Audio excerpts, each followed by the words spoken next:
What? Well, of course not. I think she found it on. Okay, Owen, we're live. All right, let's bring this meeting to order. Okay, I'll be doing a presentation about swarms, but first we've got, Nicole needs a few minutes, and we're going to be rushed version. Okay, are you ready? Oh, I thought you were going to give your presentation. You go first. Oh, okay. All right, so, yeah, why don't you do yours? Okay, actually, Julie, you also want a few minutes? Are you doing my swarm presentation, or you want me to do my swarm presentation? Fine. What is your, I thought yours was on swarm catching, or on bait hives. More swarm catching, Oh, a little okay. bit bait hives, a little bit of swarm Okay, prevention. I What's don't yours care, on? do what, and then mine's on the swarm list, and how to get on the swarm list. That's why, that's what yours on, so yours, You go first. it's just short You go also. Okay, a few things to know about swarm catching and swarms in general. Here's Here's to the a, side, so you're not in front of your slides. oh, okay, let's see, I'm right-handed, so I'll put it on this side. Here's what it feels like to be in the middle of a swarm. I don't know if there's any audio, but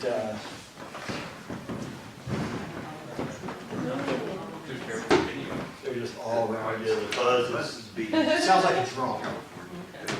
Those flying drone propellers. Okay, that's just a short video. It is a beautiful sound.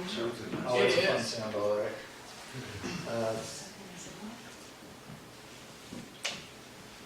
Okay, somebody's saying they can't hear. Oh, turn this. Okay, I'll try to turn right towards the microphone then. That's, works good. Really loud. Talk really loud, okay.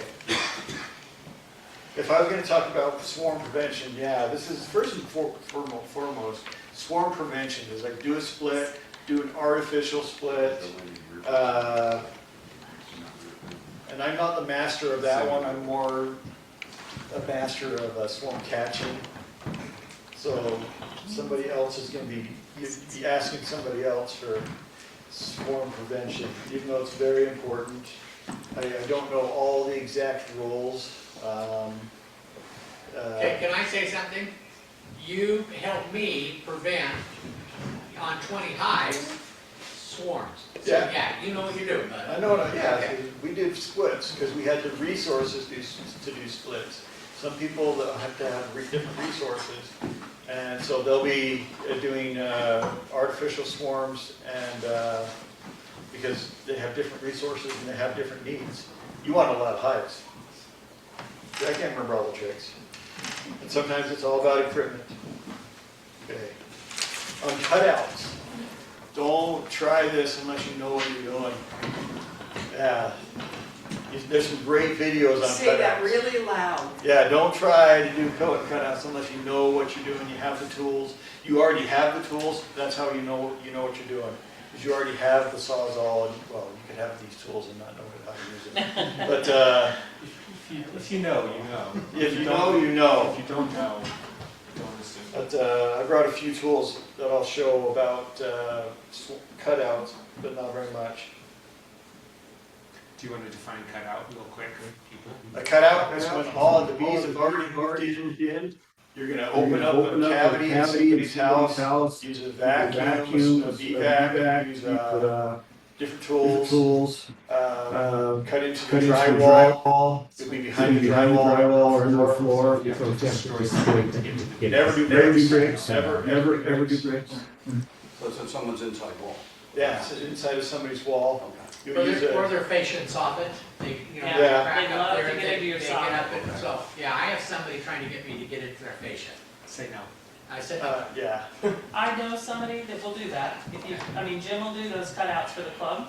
So if you get calls, or if anybody gets calls and you know somebody that has bees that are in a wall or in a soffit or inside of a shed or whatever, we do have a guy that'll go out and do it. He charges, but he puts it back together and it looks beautiful when he's done. So, And I want to do a couple, and then I want to do I've got a bait hive, a new technique with a trap out. yeah. that I want to Trap try. outs are a lot harder than They are a lot of cutouts. time. Yeah, cutouts, you're just sucking the bees up with a bee vac, Yeah, and you then can be done in a cutting day. the comb out and rubber banding it into frames and putting it into a box. It's like you need a contractor that's not afraid of Yeah. Yeah, you definitely need a contractor that's not afraid of bees, for sure. As a basic. Or a contractor that is a beekeeper. And it's high work, low reward, where catching a swarm is little work, high reward. Yeah. So that's why you gotta get paid to do it.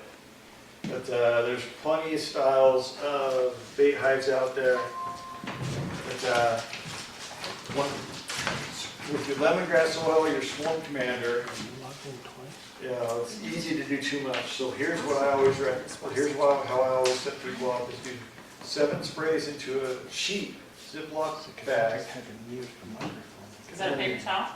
and on a paper towel and close it up. And I'll hand this around and you just smell the lemongrass oil.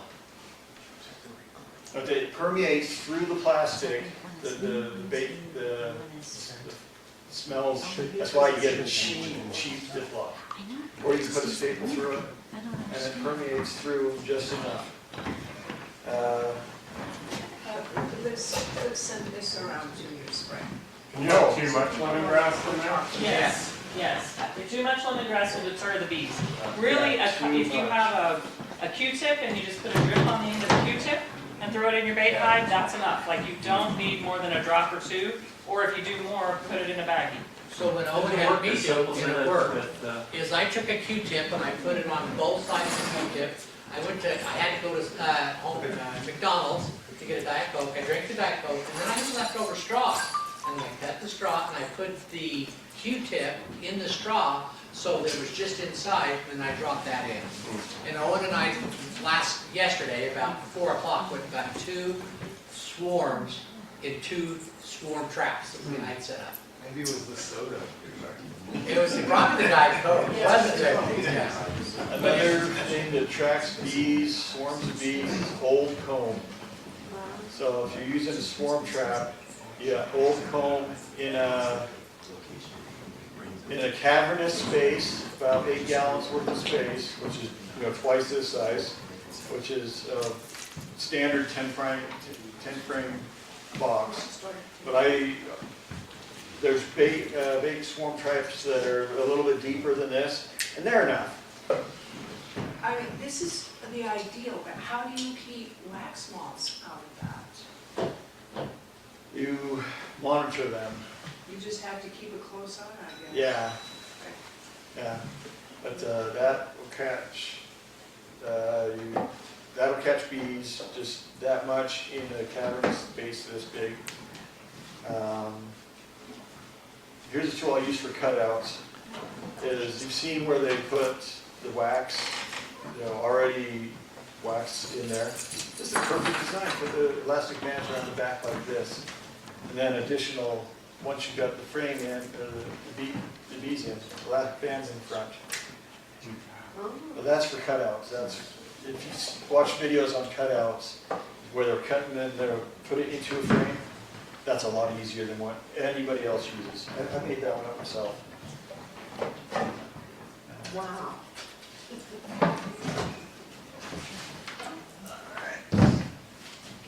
You want them about, your swarm traps about 12 to 15 feet high. That's the swarm trap, the sweet spot. Scouts want about 8 gallons. And the lucky tree. If you have caught a swarm there before, that's a lucky tree. Put a trap up in that same location. Albert, who used to be the smartest bee guy in the valley, probably in the States, he says that there was a spot he would go, that he would catch 7 swarms during the season in that same spot. But he didn't even tell me exactly where that was. You keep your sweet spot to yourself. Yeah. All right, now to swarm catching. The most textbook swarm catching that I know of is where you got your box, you'll climb up your ladder, you'll cut a few branches that are on the outside of the swarm, you trim that up a little bit, and then you got your cardboard box, and you go up there and you either shake them in, or you put your loppers on the inside, put your loppers halfway through, and then you reach around and finish cutting them off, and then you climb down the ladder slowly, and then you set that down, and then all the bees go down into the box with the queen. It takes about a half hour. That is a textbook swarm. That's super easy. I've got a slide of a super easy swarm that I'm going to show here in a few minutes. I like to position my box just below the swarm. Okay, here's the On swarm. top of the ladder. This goes my Or have a ladder where you know, that you use for painting, so it's got a Yeah. bucket ledge. Does that Yeah. make sense? You hold it in your hand and you push it right up into the swarm, so that the majority of the swarm is in the box. Yeah. Right. As high as it'll go, Right, and then you cut it or bop it. right. Now that brings me to the bop it method. You use a bop it quite often, or it's a shake, just a violent one time happens, or if you're installing from the cardboard box into your hive, you get the perfect size cardboard box, and you put it, you have an extra hive frame, or not frame, but box, bop it. And that's what I used this box for the other day. It's about the right size, and you put it down into that empty box, bop it. So that's about how you hit it. It's one violent shot, is all you do. Sugar water, thank you. Sugar water to keep them busy. I just put the sugar in here, I haven't put the water yet because I don't want it to drip sticky in my car. And then the white sheet. And you'll Sorry, Owen, so about what is your ratio there? The size of your bottle, the amount of sugar, and the... It should be about 1/4 sugar and the rest water, or 1 to 1. Let's see, 1/4 to 1, or well, 1 to 1 is 1 good. to 1. Make sure with your heart. Oh, before we move on from Right. Bop It, you use that to help find the queen, I think, right? Or why were you bopping them down out of the box? Oh, installing into the hive. Into the hive, okay. Yeah. Use the same white sheet every time. Don't wash it. You know, the smell or the pheromones gets in here. What Jerry likes to do is bring the tree branch down or whatever, and with a white sheet, and then have the hive right there, and he hits the branch onto the ground. This is what I heard. Is that right, Jerry? Or if they're on a branch, just lay it in front of the sheet. The sheet's one of the most important things you have. Yeah. Spread that out so anything, if there's clumps of bees that fall off, they're not going to fall down in the grass and get lost. Then we Put your follow box sheet. down, put I'll your mark box right down in. down on the box, and then you wait 15, 20 minutes until almost all the bees are in, and then you just take the sheet and fold it Over the box. And over the yeah. box, put a piece of tape around it, and then when you get back to your hive, take one edge of the sheet and tape it onto the entrance of the hive box. So, and then you unfold the sheet, shake the bees out of the box onto the sheet, and they just, I mean, I can show you, they just march in. Yeah. Right. And then at the same time, you're looking for queens. This is something my mentor taught me after I've been doing it for a few years, is that there might be multiple queens, which reminded me I have seen in a swarm this big, a secondary swarm, 7 queens, 7 virgin queens, but 7 queens in a swarm this big.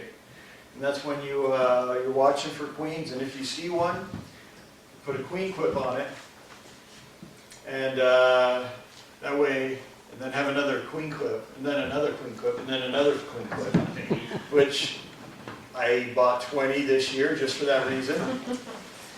I used 4 of them the other day. And it's fun to watch them march right into a nook or a hive. That is so much fun. All right, the next method is the bucket on a pole. And then I've got a new experiment. this year, I know where my pole is. There's no worries about it, don't get a bucket. I'm using a different waste basket. Because apparently, the feel of this, they like it. And so they stay on it instead of, the plastic, where they're just sliding around. They like the feel of this. So I'm gonna try this year as my bucket on a pole. Here's my pole. It goes up 3 extensions, about 30 feet. You think it's big enough, to hold all the Good bees? question. That's part of my experiment. Is this onto the, attached to the pole. Wonder if there's a way you could put that bucket inside your big 5-gallon bucket? And that would give them something to cling to. But you only need Good it big experiment. enough to get the queen and a few attendants. Oh, And the that's rest true. of them are gonna follow, right? Right. Once Yeah. you get the queen, I've had a fun swarm where it was full extension on the ladder, and then full extension on the pole. Got up there, bounced it around a few times. As I'm climbing down the ladder, I'm in a big tree, so I've got to, Lower the pole. unextend the pole so that I can dump them into the.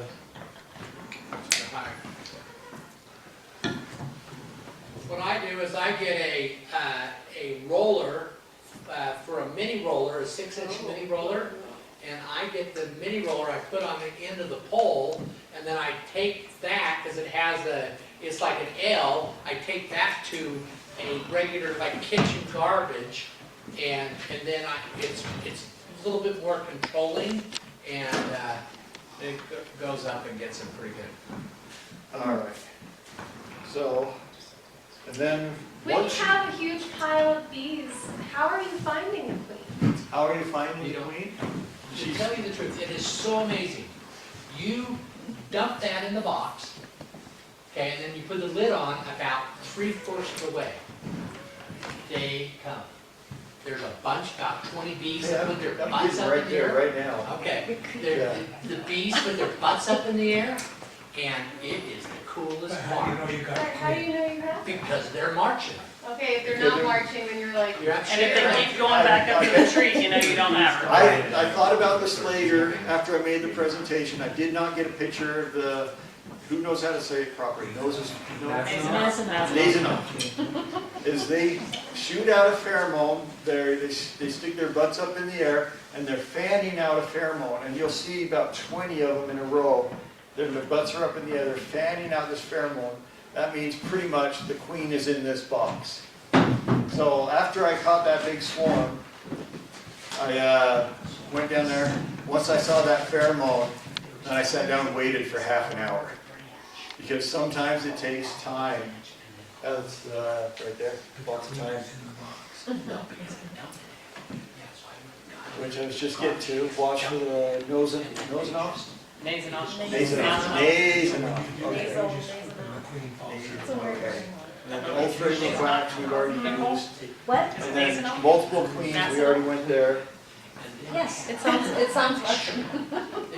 It does. Okay. They might want to know what you do on the extra queens.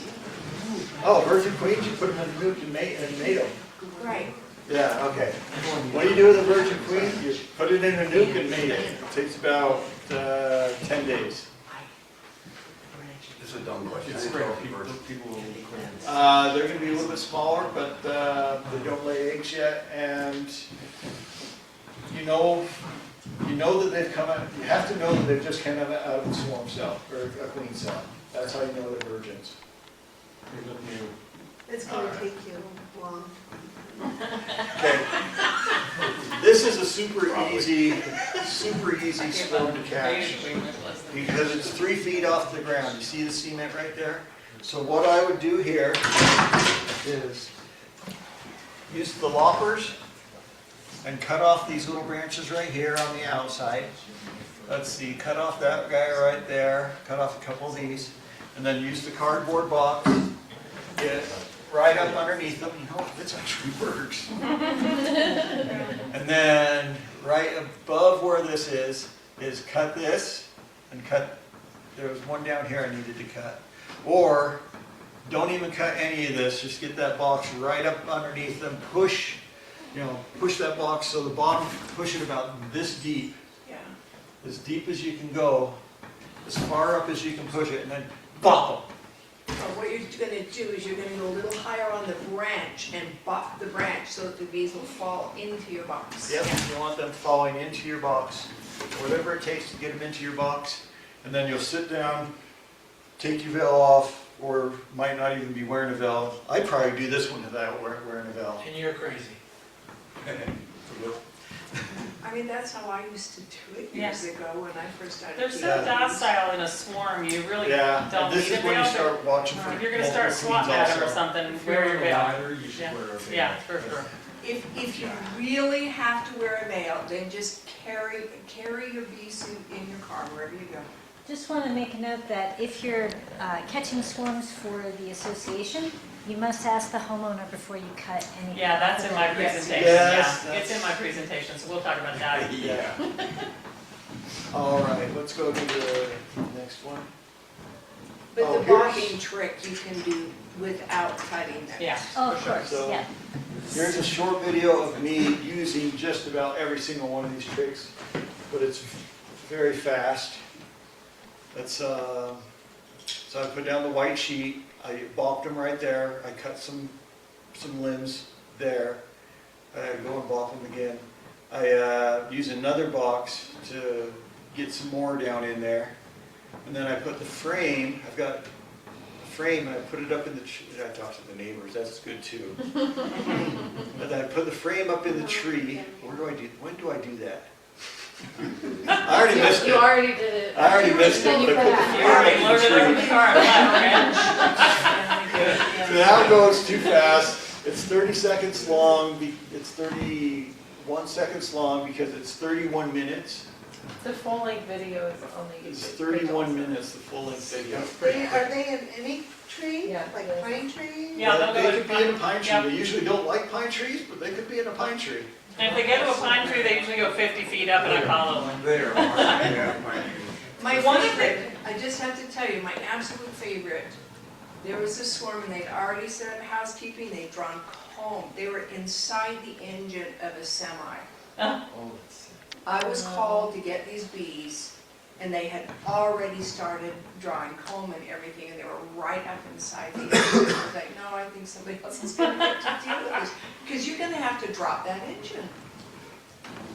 Right? It was in the I would engine not drop room. an engine. I know how to drop an engine. I would not drop an engine for a swarm of bees. But I mean, talk about it. I just get a big, There was honey, there was comb.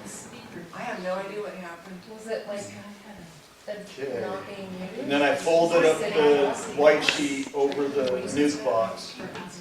there was a lot of bees there. No, this is a small one. Really? That was a small one. That was about 6 pounds. Okay, here's a couple of Yeah. other swarms. That one looks like it's an easy drop into one box. Notice we got one different box. That swarm looks like it'll take 3 boxes. So they've only got 1 box there. Yeah, they should put a white sheet under. These are not my pictures. I had trouble getting my pictures onto the presentation, so I just I'll just use some stock pictures. And then this one, how would I catch this one? A bee brush. Put the box right up into it because you can't bop it. Just knock them down with a bee brush. Or use a flap of the box. Just get it up underneath there and scoop them in. I can't recommend enough my ladder with the little shelf. My painter's ladder. So useful for this. All right. That one looks like an easy to get. This one, Yeah, they're hard. difficult to get. That's where you break out your extra sheet.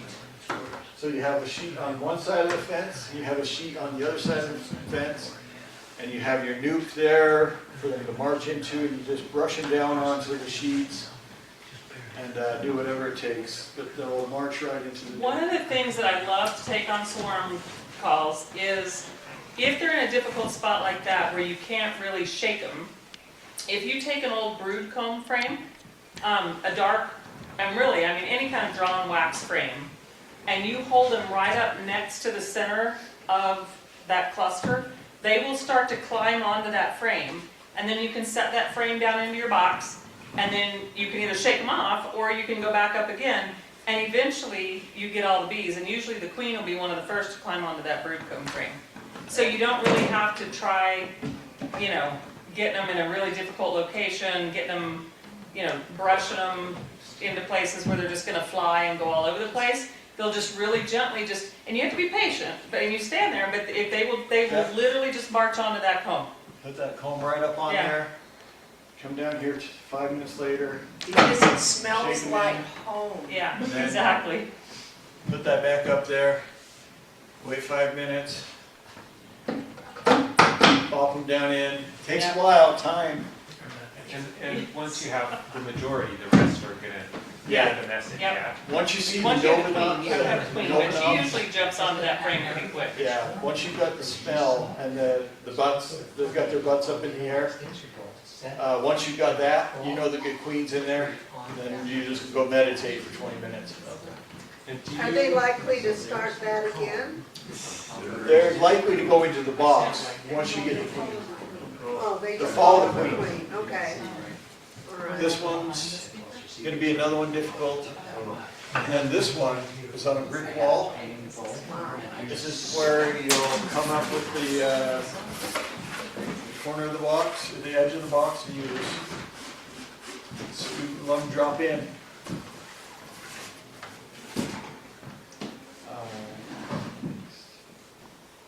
Oh, if you're catching a bee swarm and it's from your own hive. Yeah. Yeah. Hey, you need to have checked that a few days ago. But it's time to do an inspection. They might be grumpy, if not, woohoo. You might be into some accidental queen rearing. That's my first accidental queen rearing is my cousin's hive swarmed at my aunt's house, and he was out of town. So she calls me up, what's going on? So I go over there. There's, throughout the 5 boxes, there's 57 swarm cells. Oh, wow. How do I know that? Because my wife liked to write things down. 50, did you say 50? 57 swarm cells Holy cow. out of 5 boxes. She even wrote down how many was in each box. It was crazy. So accidentally, I had a couple of cardboard nukes, and I took 2 of those frames with really nice swarm cells. I put them into those 2 cardboard boxes, and I took them home, set them out, and you know, a week and a half later, I've got 2 virgin queens that are about to start laying eggs. You know, a couple weeks later, they were laying eggs. And that way I knew also, this is before I was well, I was still such a scientist, but I didn't know all the things I know now. I went back, and I know that there should be eggs, because these 2 are laying eggs, so that queen should be laying eggs, and sure enough, there was eggs in there. So, accidental queen rearing, you've got decisions to make. If there's extra swarm cells, if you want to requeen or wait until the virgin gets mated. David wants to requeen, he doesn't want to wait until that virgin's mated. Plus, you might not get a virgin. This is where after you know you have a really good large queen cell, swarm cell, then you know you can knock down the small ones. Explain why. Because they're inferior.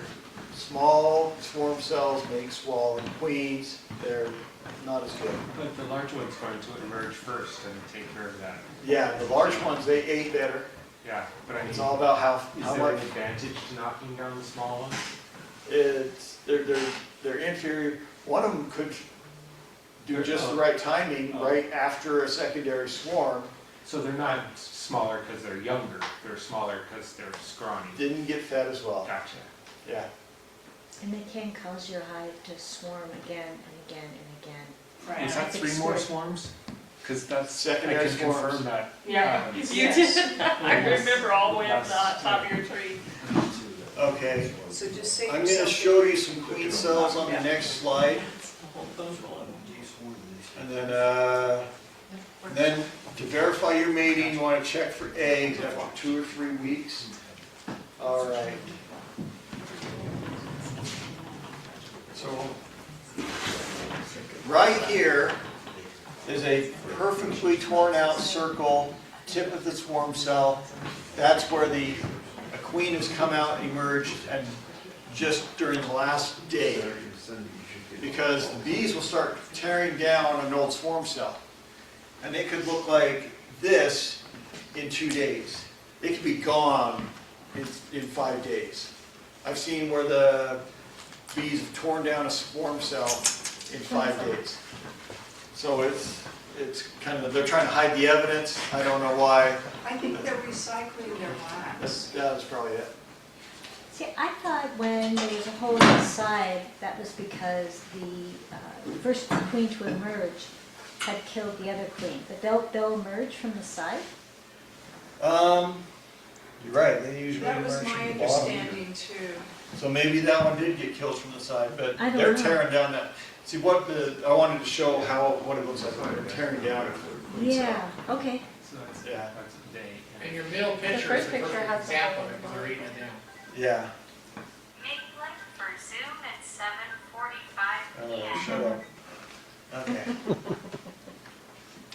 So they will start eating the queen cell. And I was showing this to David the other day. It's like, look at that one. They've been eating on that one for about a day or two. But what we have done is he'll find a queen cell. We know that I'm gonna put a mated queen in, so we don't need that queen cell, and I'm gonna put it in a couple days. So he I'm gets. getting to that one. Yeah, okay, go ahead. Yeah. And then these are called queen cups. This is an empty one. These ones are charged. So this is when you know that your hive is thinking about swarming, is when they've charged. You can actually see the larvae right in that one. At least I can. But when they've charged the queen cups, is that they've actually started feeding larvae down in those. So what he was just saying is I've got a trick that if you've already found one good queen cell that you're going to leave in the hive, you know that it's a good one, or you've seen where a queen has already emerged and it's a nice big queen cell, then you've got extra virgin queens, but they're still in cells. So I take the cell off and open it from the top, and if there's a valid virgin queen in there, that's where a queen cup comes into play, and you catch that extra virgin queen, go get it mated, and then if by any reason, one of your hives doesn't have a queen, you've got an extra queen. And last year, I did this on a hive that had just swarmed. So we knew that there was a virgin queen in there. I got 9 virgins out of it. But when you've cut them out of the queen cell before they've hatched, how do you know they're mature enough to be out? Or are you just risking and hoping they are? Well, he You're leaves, risking a little he bit. leaves a good one, so that hasn't hatched. So 1 or 2 of those, and then he gets a hive tool, and he cuts from the top, and just very carefully, and they just crawl out. And if it's a larva, they don't. I think she was asking a different question. How do you know that the virgin that you've just torn out is mature enough? Yeah, like if you're there could be, releasing them from their queen cell before they've hatched on their own. There was a white one Yeah. that was moving. It was white. Yeah, so It you're was just not risking mature. it. But the other thing that you can do is you can actually carve the whole queen cell out without destroying the queen Yeah. cell. And carefully put it into a box with some attendants and let her hatch on her own. They can hatch on their own. But How do you get the virgin queen mated? She flies. Put on some soft music. She flies to the drone gathering place. But after about 5 days coming out, she's strong enough to fly out, and then she goes on. Yeah. You don't have to train them. Yeah. no, they do that all on their own. They find the location, they find the drones. Yeah. So this is what is going to be on Julie's presentation also, is your swarm catching kit, your car has to be ready to go. You've got to get a call from her, and you got to roll out. You got to call up the homeowner and say, hey, I'm about half an hour out, but I'll be there. And you hope that 4 o'clock doesn't hit, because it's been noted that if they're going to move into a place, they'll naturally, at about 4 p.m., they'll all swarm up to go move into a tree or something, or a soffit, at 4 p.m. That's the most likely time that that's ever going to happen. Out by 9, down by 4. Yeah. Yeah. And then, yeah, you have to have all your tools in your car. You can't grab any at the last second. So here's your minimum toolkit in your car. I've got a ladder in my car. I decided I wasn't going to bring it in. But you got to have your bucket on a stick. You got to have your cardboard box and your quality duct tape. I always use Gorilla Glue duct tape because I know it's not going to kill me. Because you've got a box full of bees in your car. Which is the same reason, ratchet strap isn't on here. But I've got 2 buzzing bees in my boxes of buzzing bees in my car right now. Because they're ratcheted shut. And I decided I was going to keep them out of the weather until tomorrow and let them out tomorrow or the next day. But I decided I was going to keep them boxed in. You've got to have loppers, because that is like one of the important tools is for chopping branches. But you got to check with the homeowner first, which I always do. You got to have a white sheet. I started carrying 2. And it doesn't really have to be a white sheet. I mean, when I got to a place one time last year, I was like, I didn't have a sheet, and they were on the ground close enough to where I thought I was going to need a sheet, and the homeowner brought me out a sheet with dinosaurs on it, so it doesn't have to be any kind of sheet will catch them. They like dinosaurs. Stop at Savers and DI and just get an old sheet. Yeah, just get an old sheet and leave it in your car.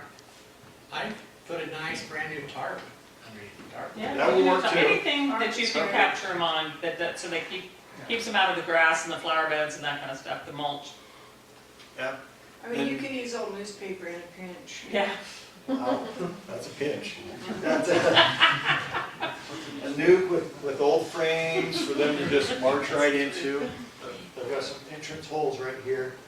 I need to modernize this one so it's got one of those spinny things on it, because that's got I would have to close these with a piece of tape, where with the spinny thing you can actually have a vent. Venting is good.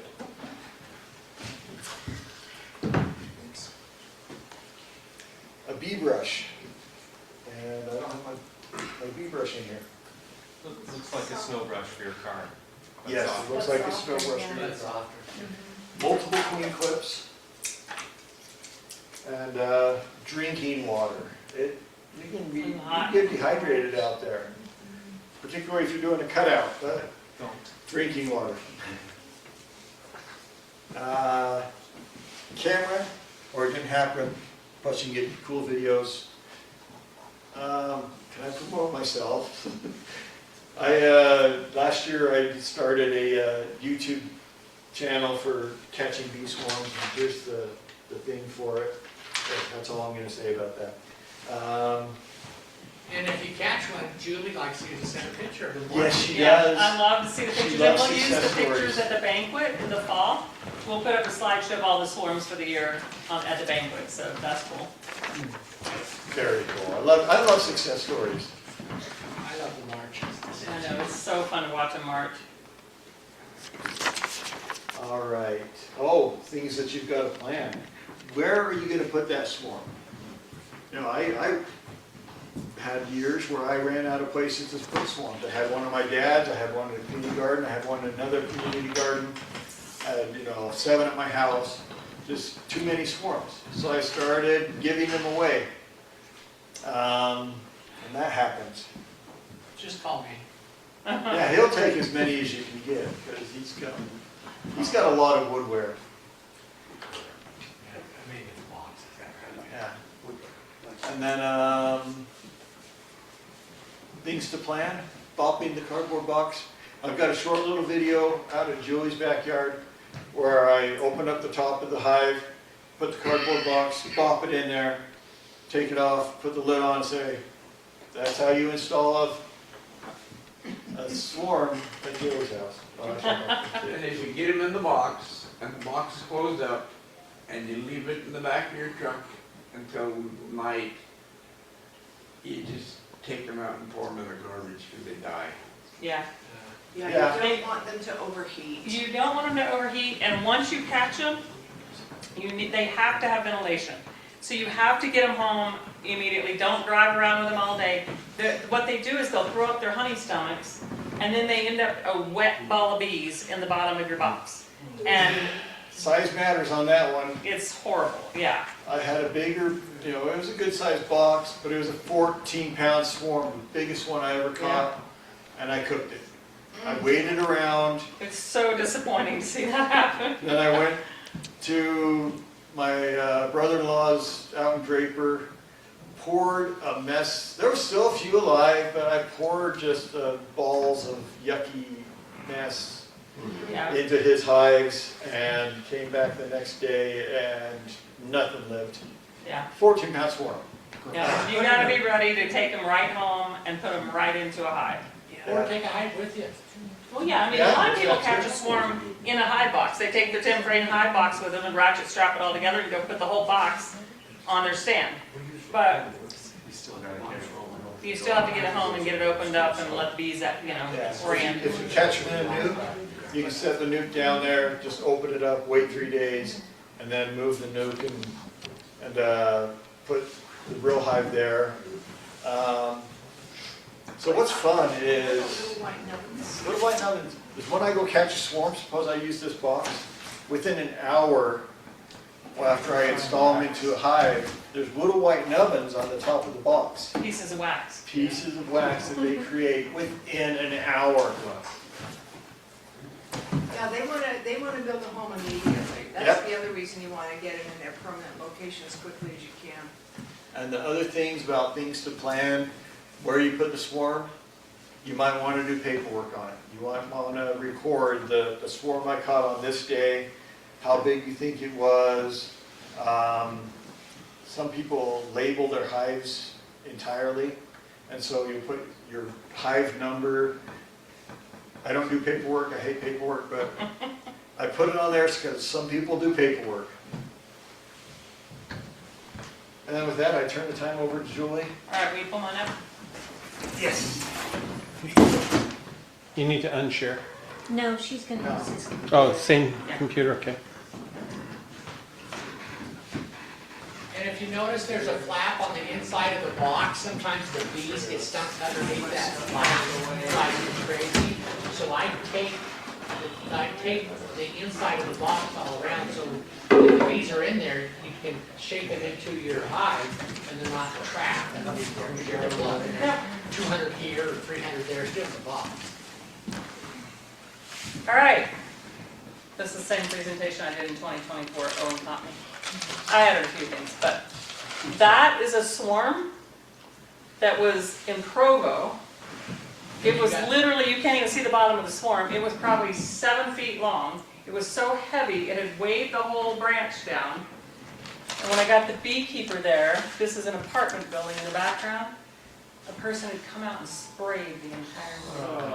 I remember that one. Oh, SAD. it was heartbreaking. You mean with insecticide? Yeah, with insecticide, killed them all. Understand. So, when I get a call, or if you get a call from somebody that says, I've got this bee swarm, and it's in a public spot, I always ask them to go out, put a chair, put something out there, put a sign up that says, do not harm beekeeper on the way. Because crazy people do crazy things, and you lose swarms like that. So it was really sad. Oops, how am I moving forward here? Arrows? Just down arrow, yeah. Seems like something that large, you need help. No, not really. You can easily get those, like, no, you would have probably needed, how do I go backwards? Up arrow. Okay, there we go. That, you would have needed probably 2, maybe 3 boxes for that, like bee boxes. Or you could have caught it in 2 separate cardboard boxes, but you gotta make sure you got a queen that's gonna, get them to stay. But if you shake them down, they'll all go together. They came together, so they'll all go together. And they're not hard to get. I mean, really, swarms are in their most docile state. So if you're wanting to catch a swarm or you're wanting to learn about bees, they don't have a hive to defend. So most of the time, these swarms are really docile. You could stick your hand right in the middle of it, and they just vibrate on your hand, and they really don't ever sting. The only time I've gotten stung on a swarm is I arrived at the exact time that somebody was shaking them out of the tree, and I was walking in the path, and then they hit me in the head, and probably because I did this, and so anyway. Calls began in March. Mid-March, we had our first swarm call this year. That is so crazy. Normally, the busiest weeks are like the last week of April, first week of May. I think the earliest we've had a swarm call in the past is April 8th. And we had our first one March 8th. So, because of the warm weather. I imagine the next time the weather warms up, which is like, what, 4 or 5 days from now? We're going to have a lot of swarm calls. So, if you have hives that survived the winter, and you have not split them yet, you need to get in them, look for, don't wait for capped queen cells to split your hive. Once you have a capped queen cell, swarming is imminent, and oftentimes even if you move the queen and fake a swarm, she's still going to go. She's usually made up her mind she's going if you have capped queen cells. So, split them before you have capped queen cells. Okay, what do we have going on here?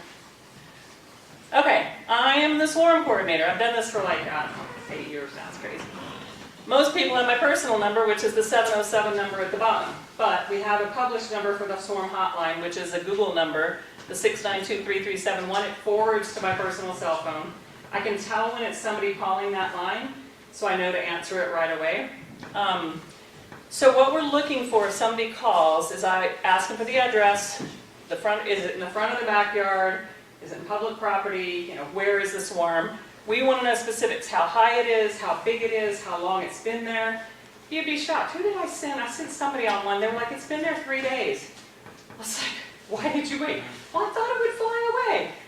I always tell people, don't wait for them to fly away, because the next place they're going to fly is your soffit or the wall of your house or somewhere it becomes an $800 job to get them out. So catch them while they're in a tree. Tell all your friends, catch them. We have somebody that will come catch them. Text photos of it. I always ask them to text photos of it to my personal cell phone. The hotline doesn't really receive text well. It becomes an email to the club and then it gets lost. And the pictures don't come through really well. So when they call that hotline, these are the things that I ask them. Okay, if you want to catch swarms this year, you have to be a dues paid member. When you pay your dues on our website, if you scroll down to the dues link, there is in the whole membership form now is built in the swarm catcher application. It'll say, would you like to catch swarms this year? You say yes. Then it's going to ask you a series of other questions. Do you have ladders? Do you have poles? How many hives do you want? How many swarms do you want? All of that kind of stuff. So when you pay your dues in the job form, you can ask to be a swarm catcher, and then I download that list weekly off that off that dues thing, and update my swarm list. So I actually will call the first person that's closest to the swarm that's available. So if you work during the day and you don't want me to call or text you, normally what I will do is I will text you first. So put my 801-707-6796 in your phone. If you want to catch swarms, where is it? It's gone. Anyway, because I will text you. Yeah, there it is. Yeah. So I will text you first because what my history says is if I call you, we have a 30-minute conversation. And I don't have time. I work full-time. I don't have time for a 30-minute conversation about the swarm. So I will text you, and what I will say to you is, do you want to swarm in myrrh? 10 feet high in a tree, period. Don't ask me how big it is. I won't tell you. Because I've got picky people who are like, I'm not going to go unless it's a 10-pound swarm. I'm not going to call you. Like, if you want to swarm, you want to swarm. I can't control how big they are. And sometimes I don't have pictures when I first ask you. I'm waiting on the pictures to come in from, oh hush. I might have sent Dave on one that was about this big this week. And It was deceiving in It's the still picture. alive. It is still I'm telling you, alive. it was a good swarm. What's this big? But, On the grass. and I might have sent Camille on one that was in an apartment building that didn't have an elevator and she climbed 10 flights of stairs. But I try to get the information up front so we don't have these situations. But if you're off work someday and you are ready to go and you're raring for a swarm, text me in the morning and say, hey, I really like a swarm today. And most likely, if it's close to you, you'll be the first person I text. Because again, I work full time and I'm trying just to get these swarms placed as fast as possible. Both for my selfishness, but also because the homeowners are like, get somebody here quick because I'm scared to death. And so I try to talk them down. And at the same time, I'm trying to get a swarm person out there to catch the swarm. Can we still get on the list after we paid our dues and so forth? Well, if you paid your dues and you wanted to be on the list, did you not hit yes when you wanted to be on the No, list? I didn't because I wasn't planning You're, for our swarm. you're shunned forever. You're shunned forever. So I don't think I'm on the list. If you want to be on the list and you filled out that job form and didn't say yes, just text me and I'll go pull your information.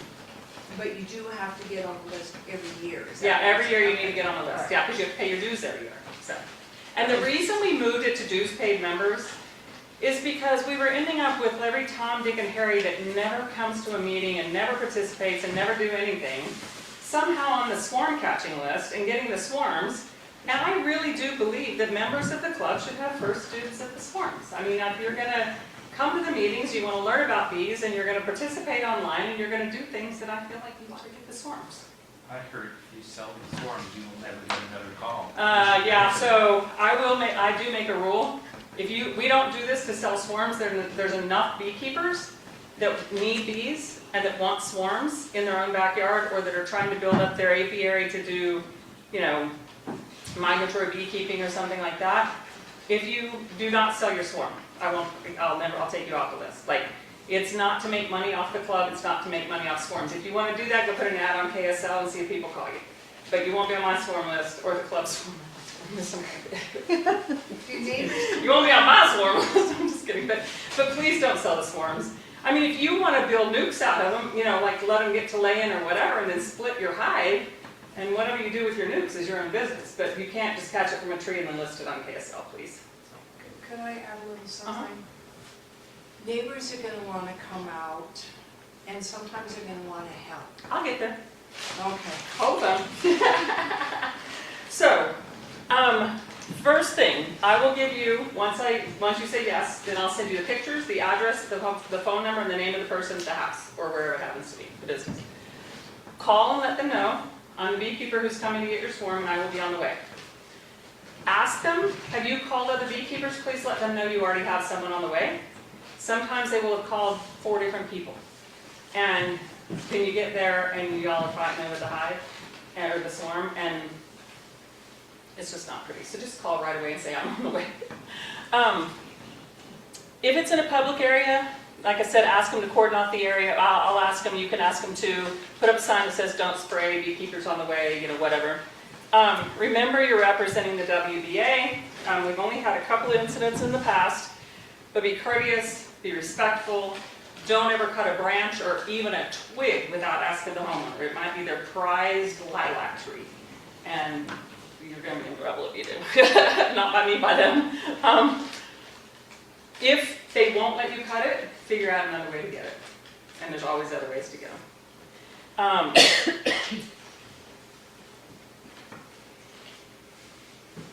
Safety first. Wasatch Beekeepers Association does not insure you. So, do not undertake a job that's unsafe. Don't climb the tree. Don't lean ladders on weak limbs. You assume all the risk and the benefit in the endeavor. So just be very, very careful. I would hate to get a call from somebody that's fallen out of a tree or anything like that, or from a homeowner where somebody's gotten hurt on their property. Do educate the people. So this is the fun thing about it. A lot of times the homeowners want to come out, they want to watch, sometimes they want to help. And I mean, if you want them to help or you need them to help, I had the guy one time, I was trying to lop it and I couldn't hold the box and do everything. And he's like, I'll hold it. And so he went and got a hoodie on, came out and held the branch, or he locked it while I held the branch, so he was further away from bees. I have an extra suit in my truck. Yeah, so if you keep an extra suit, you can put a suit on them, you can, even if you just have a veil, because a lot of times just the bees around people's head is what bugs them, and the sound in their ears, but even just a veil helps people feel calm. But use the opportunity to educate about swarms. A lot of people are thinking, oh, they're so angry. They call me, they're like, I've got this angry bees. And I'm like, they're not angry. They're just looking for a new home. So use the opportunity to educate the homeowners. A lot of times there'll be kids around that want to watch. And I mean, last year I had this kid, I wish I put the video on here. He was so funny. His mom, she had 5 boys. They all come out and mom's out there. She has them all standing back and he's like, I want to get close. I want to do it.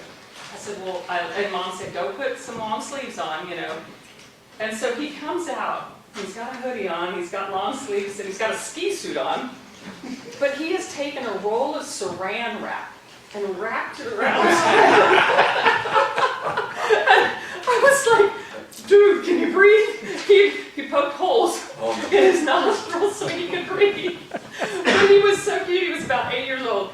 And so he got right over there with me and we shook him. They were in a real low bush, and so we just stuck the nuke box right up under him, and I let him shake him down, and then we watched them all march in. So it is fun, but just be careful and make sure if it's kids, mom and dad know there is risk involved, right? I mean, but it is to me one of the most fun things about catching a swarm is educating, people and the residents, and the neighbors will come out, and it's just kind of a party.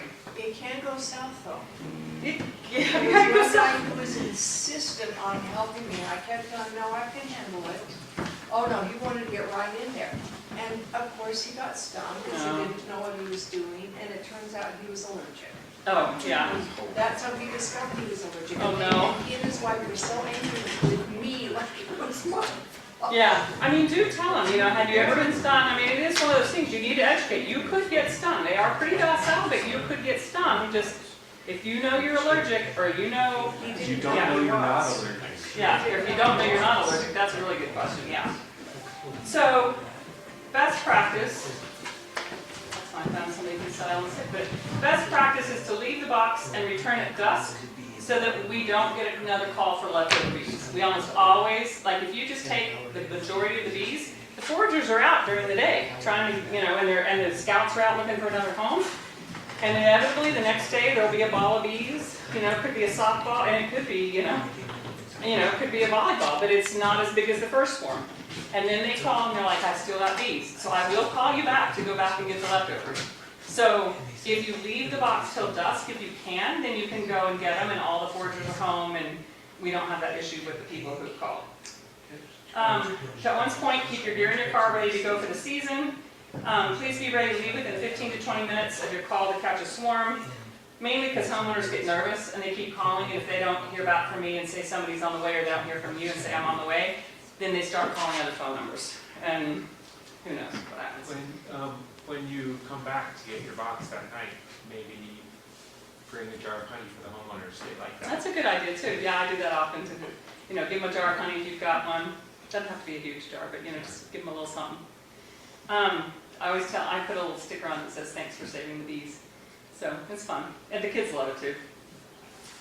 Bees have a tendency to move on. Homeowners have a tendency to call multiple beekeepers to pick up the swarm.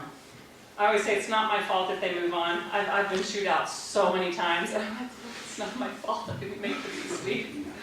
But, and it's not my fault if the homeowners called 3 people and didn't tell us, right? So if you get there and there's another beekeeper there, I'll get you another swarm. Don't get in a fight with them over it. Just, if they've already started to catch it, you can help them catch it, maybe they'll give it to you, who knows. But don't get in a fight with them. We've had people getting nearly fisticuffs over swarms, and it's just not worth it. See these bees on the rocks? That is a situation where if you have a frame and you set it up next to the bees, they'll crawl right on it. Those were actually in the rain at a park, and they were wet, they were mean, they weren't happy, but as soon as we just set the frame down on them and they crawled onto the frame, then they were really easy to catch. But when we were trying to scoop them and brush them and whatever else, pick up a rock and shake it, they were having none of that. Take lots of photos and send them to me when you're done. We love to see the swarms, and we use the photos and the slideshows at the end of the year. This was probably the most interesting swarm call I ever had. It was a cutout call, and they said they had bees living in the roof. Let's see if it'll load. Is there something else on that screen? Yeah, let's see. Okay. And it was right over... So this is like it's a video, I'll play the video if I can get it to play. It was like a 6 or 8 story building. Is that And- wax or? That's honey. Let's see. Where's the play button? I think that's a picture. Is it the next? No, it's a video. Oh. So what was Down here at the the bottom wax is or the what? play button Right somewhere. where the bottom one. There's a bar. This? Bottom one, Yeah. yeah, try that. No, I try tried the that, arrow, that's- try the arrow, yeah. I tried the arrow and that gave me a menu. It's right down here on the bottom somewhere. I'm going to say that the video, the picture in the PDF Sometimes is space not bar a will video. play videos. No, it is a video, I played it. I played it on the presentation before I sent it to you. It could be we don't have enough bandwidth for it to load. I think it's just not on the screen all the way. Take it off of presenting mode. Yeah, how do you get it off of that? Escape key. Yeah.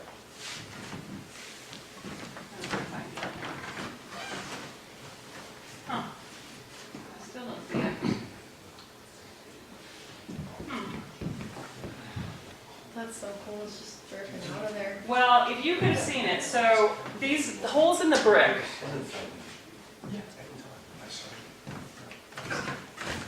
Now describe it. it was like 103 degrees outside, and these holes in the brick go up like 6 stories. And we got up there, and he went up on the roof to see if he could see where they were coming in and out of the building, and he couldn't. But they were coming in and out of one of the holes in the brick. But it was probably 40 bricks up, or 40 holes. The bricks are like every other one. And this is melted wax. All this white stuff coming down is melted wax that was coming down. And then it was hitting the edge of the building, it was hitting this cross beam. It was running off the cross beam into a puddle in the parking lot that was like gallons of honey. Gallons. And then it was running off down into the sewer. Must have been an immense hive. It was incredible. But we didn't have any way to get the bees out because they were in back behind the brick and they weren't near like a window or somebody's apartment or anything like that. So, and that was just over off of like in the Granite area, like of Salt Lake City. So we get all kinds of calls on the swarm line and they're never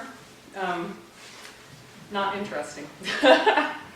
So anyway, if you guys want to be on the swarm list, you've already signed up and you said no on your membership form, just text me and I'm happy to stick you back on it. We don't have very many people on it right now, so I'm sure we're going to need more. So, all right, thanks guys. I need to unshare. Also, thank you. Yeah.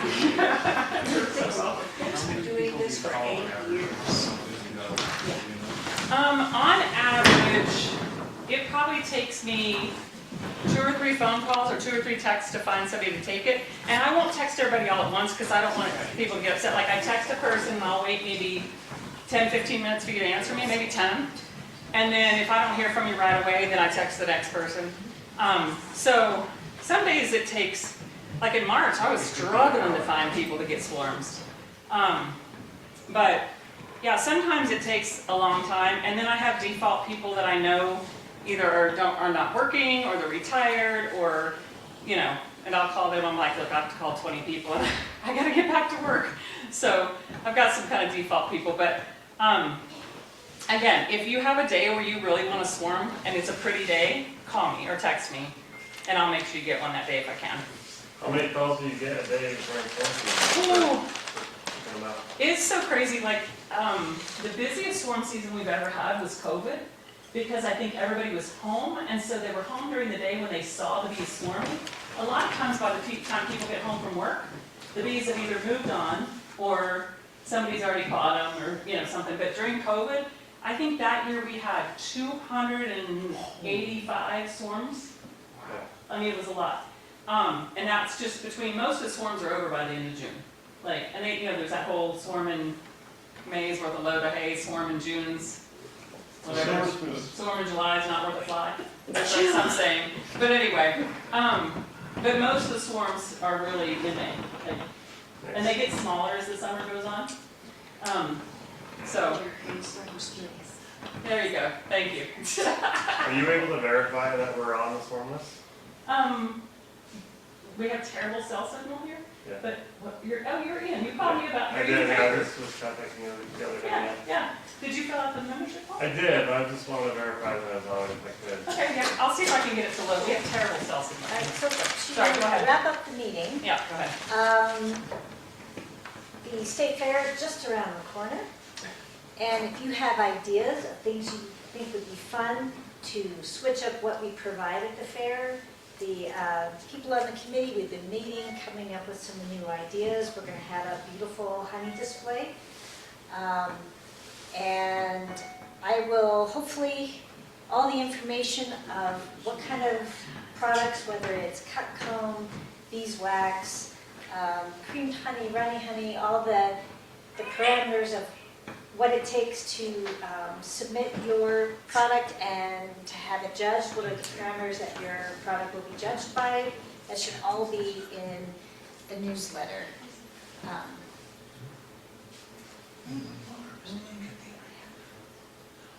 There we go. So, State Fair, we're going to need all of you. And we're going to need everybody that you are mentoring, and then your brothers and your sisters and your grandchildren. It is 11 days of intensity. We have 96 4-hour shifts to fill. And it never seems like we can do it, and every year we do it. Do you have a solid date yet? Yes, Oh, right, it's September 10th through the 20th. excellent. This year, when we went to the Utah Beekeepers annual meeting, we got a lot of people who signed up who wanted to be honey judges, who wanted to do honey presentations. That's another thing that the fair would like us to do. And so we're on track to getting other clubs around the state to participate. Okay. So this will, and I have a feeling that we'll be mixing WBA members with other members, so it's a great way to meet people around the state. It is Utah's 150th birthday, I think, or something like that. So the fair has also asked us if any of you have really old, not like disgusting comb, but really old beekeeping equipment, something from, yeah, or, extractors, tools, anything. They would like to put that on display. Oh, that's Is cool. there a prize for best honey? Like a There is. Many, $3. Three down. So there's best of show, and Yeah. then first through third place gets a monetary prize. How about really old honey? I have It's some- bragging rights more than anything. And the ribbon. Just said the honey Yes, judging and and then there was an official. Now, what else you get by volunteering is you'll get a WBA shirt, original art, will be new this year, it's new every year. You get free parking and a free entrance on the day that you volunteer. And every shift you volunteer for, Sacre Galeos gives us 3, usually more, free entrance tickets. No parking, but the entrance tickets, they're like $15 a pop. So it adds up. All right, t-shirt contest, it ends July 1st. The only big requirement is that somewhere on the t-shirt it has to say Wasatch Beekeepers Association. We've been doing this since 2023. No AI. Not there's the official rule, but I'll come and mock you to your face. It is an official rule. Is it? Good. Yeah, because AI is just plagiarism. And so this was the mint green from last year, and it can really be any play on the idea of honeybees and anything else you want to do. So those are the 3 designs. You can use a graphic designing program. You can write it, draw it out by hand. So we can only afford the design to show up on one side of the shirt, up to 2 colors. And then I'll put this information in the newsletter as well. All the different software that are best for designing it, so it has a high enough resolution, so it shows up nicely when we have it printed.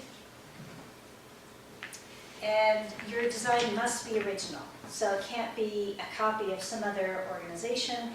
And we had a discussion about why not use AI. My perspective is because, well, AI is just learning off of other people's artwork, so why would you steal their artwork?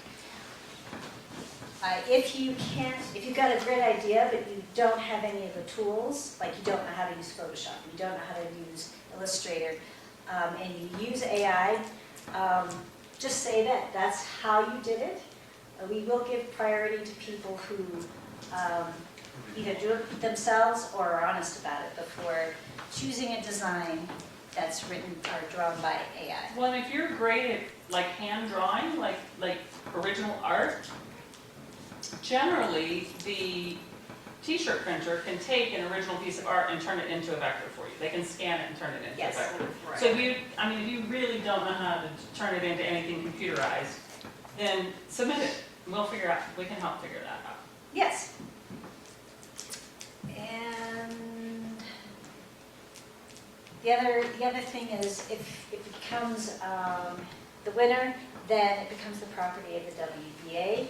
Unless you've got other designs for it, you want to use it for something else, then we can talk about it. So July 1st, your ideas, t-shirt design contest 2026 to the Wasatch Beekeepers email. And then the committee will vote on a design.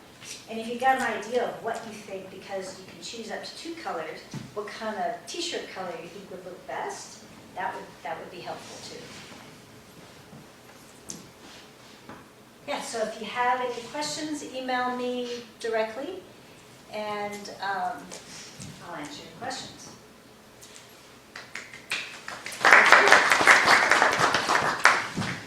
Any other questions for the other speakers tonight, or just in general, like what you should be doing, or? I just want to comment that I slacked off last year, but doing the state fair is super fun because people are excited to talk to you about bees. Nobody tells you to quit talking about bees. Yes. We have a gigantic. No, they don't tell you to stop, they just walk away. But then somebody else shows up. Gigantic It's fun. observation high. So it's like, It's 10 frames 10 frames in high a sheet. and 4 frames wide. So it's so fun to get the kids, there's there's a queen in there, usually she's marked. But it's so fun to teach the kids how to find the queen in the hive and to look for them. And yeah, it's a really neat experience. It's so fun. Yeah, and there'll be more details. And you don't have to be an expert. You literally don't have to be an expert. The people No, we that you're just need talking a body. to, you just have to be friendly. Yeah, Just keep talking. just Yeah. keep talking, keep reading. Yeah, It was fun. all right. Well, Nicole, we would coordinate with you for volunteer spots there? I will be sending around This is in August. I mean, you know the dates, it's the 10th through the 20th, but I will be sending out, probably through the newsletter, a link where you can sign up. And then you can decide, you can sign up for as many shifts as you want. Cool. And again, this year, I'm pretty sure, this year, all people who are being mentored, they got to do at least 1 4-hour shift.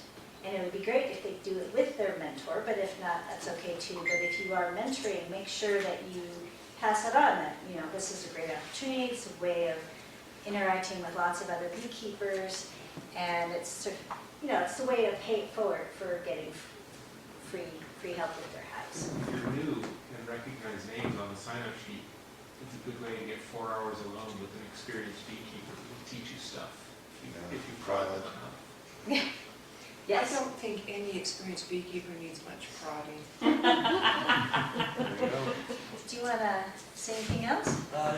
Yeah, y'all just close up. All right. I was looking up here at my stuff and I forgot a couple things. That this stuff is magic for taking steam, for taking stings away.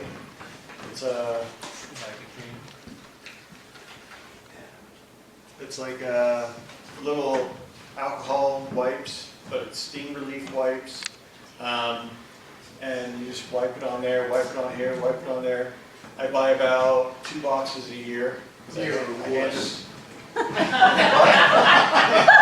Fucking, I said you're a wuss. You gotta Because I pass them handed out out too, like or candy. that's worth the price of admission, right? Everybody take some. I hope there's enough for everybody. I just use cleaning ammonia. And it smells like cleaning ammonia. But if you want some, take some. I handed out my Everybody's candy. got ammonia. That's why I brought some. Does ammonia work? What do you buy them? Like sudsy ammonia? On, Is it Amazon. What is this, just alcohol? Meet me out if you don't get some and you want some still. Meet me out in my car. I've got some more in my car. And so we're going to close up this meeting. If you can grab your chairs, we've got a new place this month on where to put the chairs. It's in a closet, it's right around the corner. Instead of up the